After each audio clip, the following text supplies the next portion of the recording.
तुम्ही रागावून झालं, बडबड करून झाली, बायकोची ऐकण्याची कॅपॅसिटी, मर्यादा, सहनशीलता संपली की बायको म्हणते आता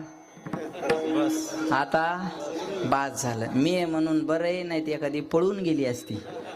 सर्वच बाया नवऱ्याला असं म्हणतात, मी आहे म्हणून बरं आहे, नाही ती एखादी पळून गेली असती. मग नांदली कोणती असती?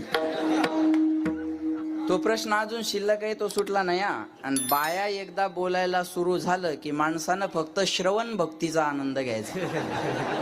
तुम्ही किती मोठ्या मिशा ठेवा, घराच्या बाहेर पडताना आशा पिळायच्या, घरी येताना आशा पिळायच्या, शेंडे दाबूनच घरी यायचं. किती सुंदर पखवाज वाजून जाऊन घरी गेल्या बायकोल म्हणा, आज असा पखवाज वाजवला, तिने एवढंच करायचं, हवाच जाती माणसाची. काहीच बोलायची इच्छा शिल्लक राहत नाही बघा. बिना औषधाचा रोग बरा होतो.